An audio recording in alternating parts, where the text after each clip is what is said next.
때는 조선 후기, 경상도 어느 고을에 대대로 명망 높은 양반 가문이 있었습니다. 그 가문의 위세는 드높아 웅장한 기와집은 멀리서도 한눈에 들어왔고 곳간마다 쌓인 곡식은 해마다 넘쳐났습니다.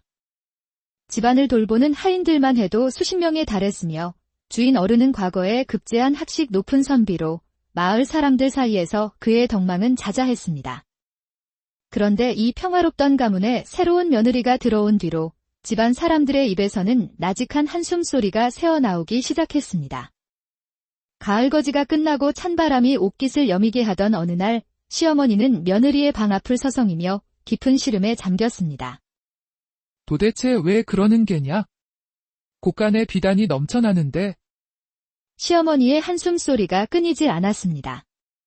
새댁은 시집 온 지 석 달이 지나도록 값비싼 비단옷은 거들떠보지도 않고 친정에서 가져온 낡고해진 무명옷만을 기워 입었기 때문입니다.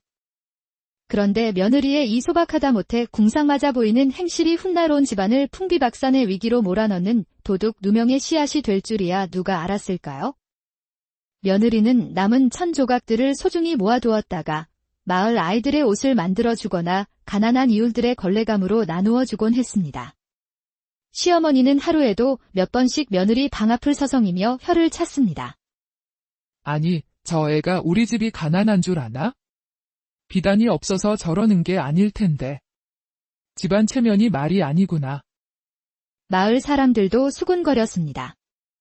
양반댁 새댁이 장터에 나타날 때마다 정성스레 기웠지만 군데군데 낡은 흔적이 역력한 옷차림 때문에 사람들의 눈길이 쏠렸거든요. 저러니 시댁에서 박대받는 게 아니겠나. 쯧쯧, 친정이 어려워서 시집 올 때 옷 한 벌 제대로 못해 입었나 보구먼. 하지만 정작 며느리는 그런 소문들에 아랑곳하지 않았습니다. 날마다 바느질 바구니를 곁에 두고 앉아 낡은 옷을 한 땀 한 땀 정성 들여 기워나갔죠. 때로는 바늘에 찔려 손끝에서 피가 배어나와도 오랜 시간 앉아있느라 허리가 끊어질 듯 아파와도 며느리는 묵묵히 바느질을 이어갔습니다. 며느리는 작은 천 조각 하나도 허투루 버리지 않았습니다. 저고리 자락을 줄이고 남은 천은 모아두었다가 마을 아이들 베넷저고리로 만들어 주었고 치마폭을 줄이고 남은 천은 이웃집 홀몸 할머니의 무릎 덮개로 지어드렸습니다. 해진 버선도 정성껏 끼워서 추위에 떠는 하인들에게 나누어 주었고 낡은 이불은 솜을 풀어 다시 누벼서 겨울나기 힘든 집에 보내주었죠. 어느 날 저녁 시어머니가 더 이상 참지 못하고 며느리 방에 들어섰습니다. 촛불 아래 구부정하게 앉아 바느질하는 며느리를 보며 시어머니는 참았던 말을 터뜨렸습니다. 이 애야, 도대체 왜 그러는 게냐?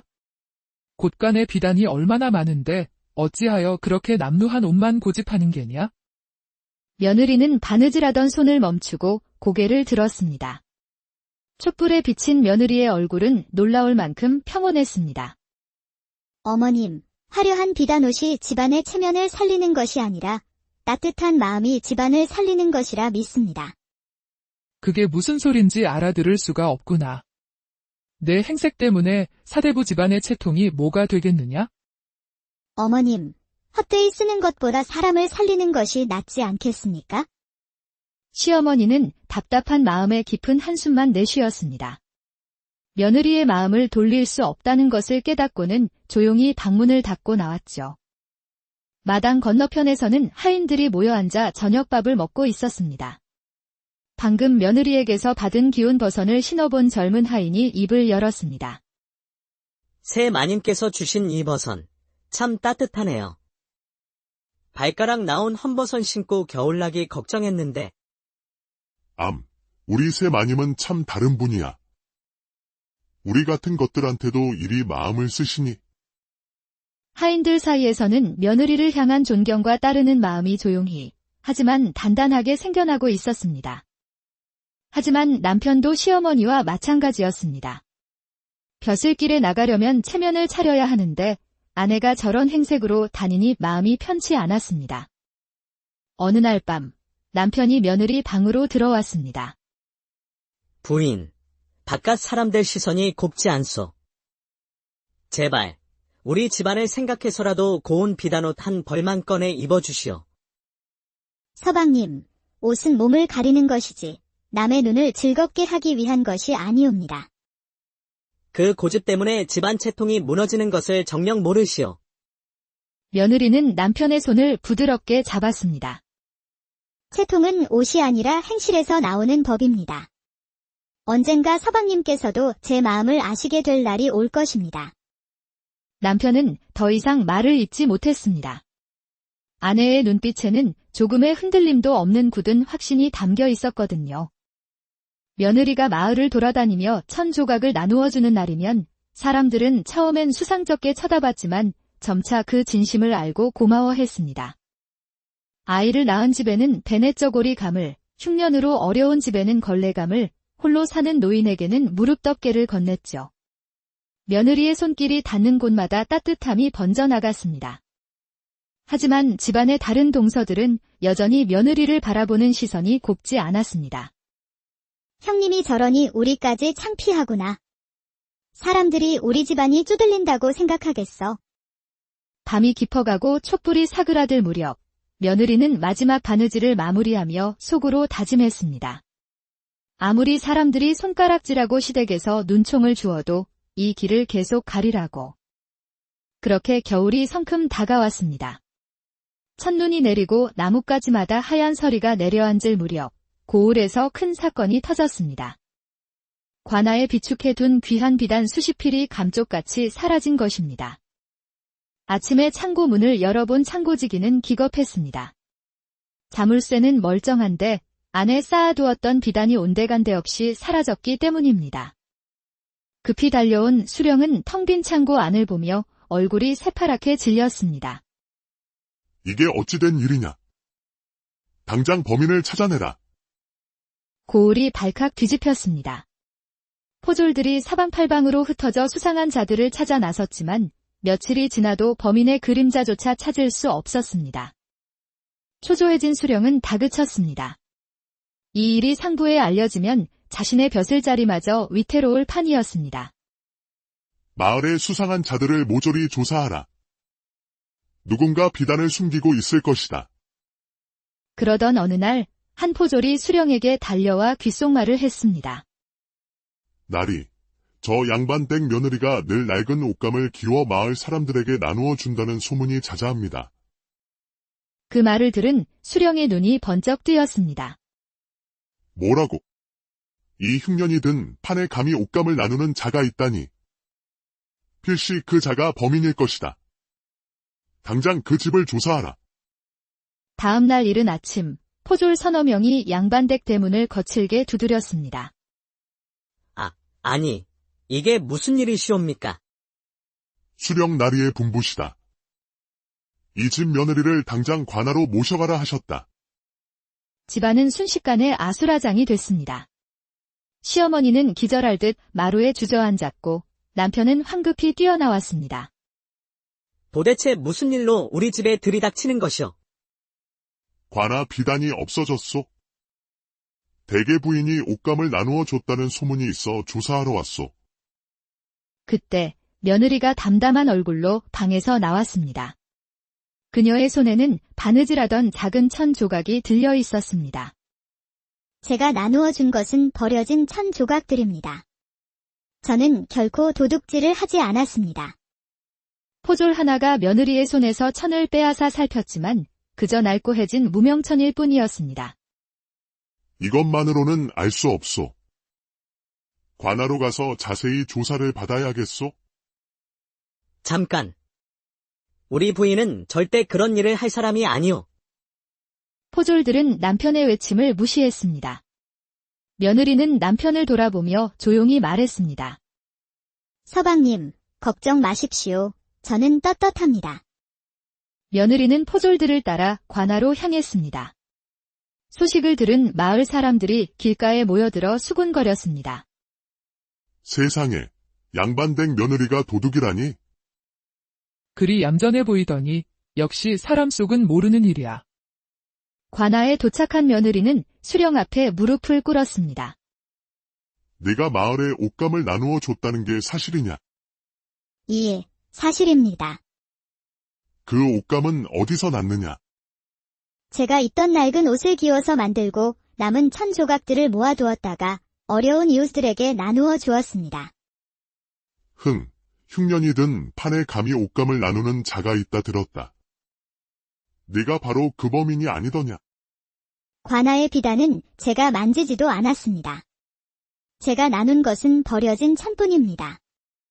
하지만 수령은 이미 마음을 정한 듯 했습니다. 어떻게든 범인을 만들어야 했기에 며느리만큼 의심스러운 자가 없었거든요. 증거가 없다고 범인이 아닌 것은 아니다. 당분간 감옥에 가두고 더 조사하겠다. 여봐라, 저 자를 옥에 가두어라.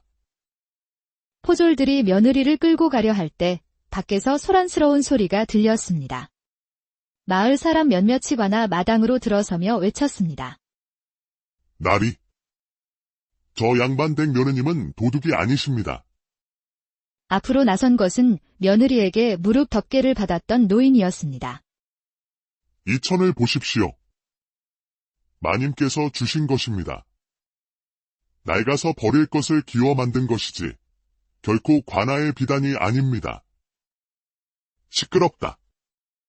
그것만으로는 증거가 부족하다. 물러가거라. 결국 며느리는 차가운 감옥에 갇히고 말았습니다. 작은 창살 너머로 보이는 겨울 하늘을 보며 며느리는 속으로 되뇌었습니다. 속마음, 나는 떳떳하다. 진실은 반드시 밝혀질 것이다. 그날 밤 양반댁은 밤새도록 불이 꺼지지 않았습니다. 시어머니는 통곡했고 남편은 방 안을 서성이며 무력감에 주먹을 불끈 쥐었습니다. 소문은 바람보다 빠르게 퍼져나갔습니다.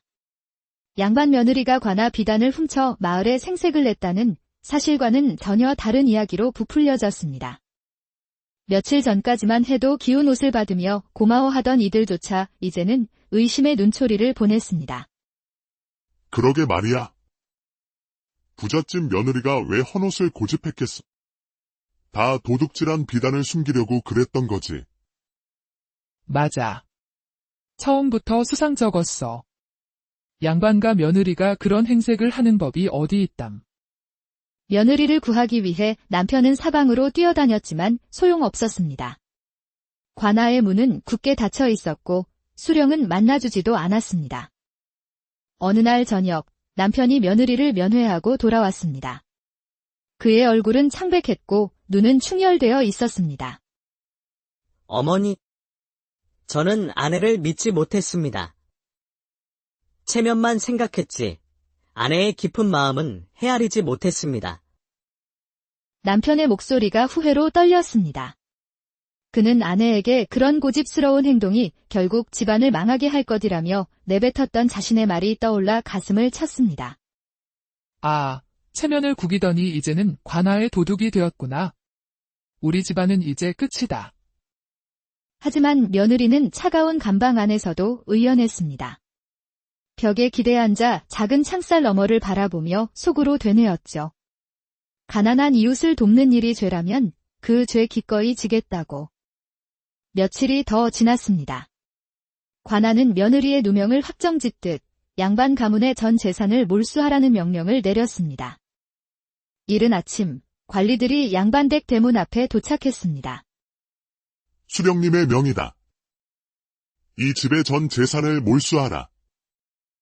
관리들은 곡간문을 열고 곡식을 헤아리며 장부에 적어 내려갔고 창고마다 관아의 봉인을 붙였습니다. 집안의 모든 것이 샅샅이 기록되고 빼앗겼습니다. 하늘이시여. 이게 다 내 탓이구나. 내가 어리석어 며느리의 깊은 뜻을 몰라봤구나. 텅 빈 곡간과 봉인이 붙은 창고. 한때 위세당당했던 집안은 순식간에 초라해졌습니다. 남편은 빈 곡간 앞에 서서 주먹을 꽉 쥐었습니다. 이제야 아내의 마음이 보였습니다. 거칠애가 아닌 사람을 향한 진실한 마음이. 부인, 미안하오. 내가 어리석었소. 그날 밤 며느리는 감방 바닥에 누워 작은 창살 너머로 보이는 별을 올려다봤습니다. 차가운 겨울밤이었지만 별은 여전히 빛나고 있었습니다. 진실은 일시적으로 눌릴 수 있으나 결코 꺼지지 않는다. 며느리는 속으로 되뇌며 눈을 감았습니다. 옥에 갇힌 지 사흘째 되는 날 아침, 관아에서는 며느리를 형장으로 끌고 가기로 결정했습니다. 증거는 없었지만 수령은 어떻게든 사건을 마무리해야 했습니다. 포졸들이 감방 문을 열자 며느리는 묵묵히 일어났습니다. 거친 포승줄이 그녀의 손목을 묶었지만 신음 하나 내지 않았습니다. 가자. 관아 문을 나서자 차가운 겨울바람이 얼굴을 때렸습니다. 마을 사람들이 구경꾼처럼 모여 수군거렸습니다. 며느리가 천천히 걸어가는데 갑자기 뒤에서 소란스러운 소리가 들렸습니다. 잠깐만요. 마을 어귀에서 남루한 옷을 입은 백성들이 우르르 몰려오고 있었습니다.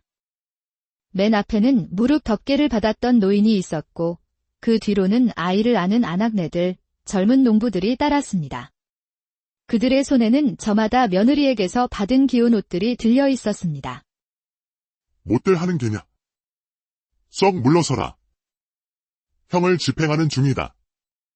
하지만 백성들은 물러서지 않았습니다. 노인이 앞으로 나와 무릎을 꿇으며 외쳤습니다. 나리. 저 여인은 도둑이 아니십니다. 우리가 증인입니다. 다른 백성들도 그를 따라 일제히 무릎을 꿇었습니다. 맞습니다. 저 마님은 우리를 살린 은인이십니다. 저분께서 주신 대냇저고리가 아니었다면 우리 아기는 추위에 얼어 죽었을 겁니다. 백성들은 손에 든 낡은 옷들을 펼쳐 보였습니다. 해지고 낡았지만 정성이 가득 담긴 옷들이었습니다. 이 옷은 도둑질한 비단이 아니라 버려진 천을 이어 만든 것입니다. 며느리는 솟구치는 눈물을 애써 참았습니다. 고개를 들어 백성들을 바라보며 조용히 말했습니다. 제가 한 일은 그저 작은 바느질일 뿐입니다. 아닙니다, 마님. 마님께서는 우리 목숨을 살리셨습니다. 바로 그때였습니다. 마을 어귀에서 요란한 말발굽 소리가 들려왔습니다. 사람들이 길을 비키자 조정에서 파견된 암행어사가 위험 있는 모습으로 나타났습니다. 수령이 황급히 달려가 절을 올렸습니다. 대감. 어인일로 이 누추한 곳까지 행차하셨습니까? 관아 비단 도둑 사건을 조사하러 왔소. 암행어사의 눈에 포승줄에 묶인 며느리와 무릎 꿇은 백성들, 그리고 그들의 손에 들린 기운 옷들이 들어왔습니다. 이게 다 무슨 일이요? 대감. 저 여인은 도둑이 아닙니다. 저희가 증인입니다. 암행어사는 노인에게서 기운 옷을 받아 살폈습니다. 낡은 무명천을 정성껏 기운 흔적이 역력했죠. 관아의 비단과는 전혀 달랐습니다. 이것은 비단이 아니라 무명이 아니요. 수령은 드시오. 수상하다는 것만으로 죄 없는 백성을 가둘 수는 없소. 암행어사는 며느리를 바라보았습니다. 그대가 이 옷들을 만들었소. 왜 그런 일을 하였소? 추운 겨울, 옷 한 벌 없어 떨고 있는 사람들을 보았습니다. 버려질 천이라도 모으면 누군가를 따뜻하게 해줄 수 있다고 생각했습니다. 암행어사는 고개를 끄덕였습니다. 그는 백성들이 가져온 옷들을 하나하나 살펴본 뒤 엄숙하게 선언했습니다. 이 여인의 행실은 백성을 살린 참된 덕행이요. 벌할 것이 아니라 마땅히 상을 내려야 할 일이요. 이 여인은 무죄다. 당장 포승줄을 풀어라. 포졸이 황급히 며느리의 포승줄을 풀었습니다. 손목에는 붉은 자국이 선명했습니다. 백성들이 일제히 환호성을 질렀습니다. 그때 며느리의 남편이 군중을 해치고 달려왔습니다. 부인. 남편은 며느리 손목의 상처를 보자 눈시울이 붉어졌습니다. 부디 용서하시오. 내가 가장 어리석었소. 서방님, 괜찮습니다. 남편은 며느리를 힘껏 끌어안았습니다. 그 모습을 지켜보던 사람들도 눈시울을 붉혔습니다. 암행어사는 수령을 돌아보며 꾸짖었습니다. 앞으로는 신중히 판단하시오. 백성의 소리에 귀 기울이지 않는 자는 관직에 있을 자격이 없소. 며느리는 남편의 손을 잡고 집으로 돌아갔습니다. 백성들이 그 뒤를 따랐고 한겨울의 차가운 바람 속에서도 사람들 마음은 더없이 따뜻했습니다. 대문 앞에는 시어머니가 기다리고 있었습니다. 며느리를 보자마자 달려와 손을 잡고 눈물을 흘렸습니다. 얘야, 미안하구나. 이 늙은 어미가 너를 몰라봤어. 어머님, 괜찮습니다. 사흘 뒤 암행어사가 다시 찾아와 조정의 명을 전했습니다. 조정에서 명을 내렸소. 몰수했던 재산을 모두 돌려주고 이 어진 여인에게 큰 상을 내리라고 하셨소. 곳간의 봉인이 떼어지고 집안은 다시 예전 모습을 되찾았습니다.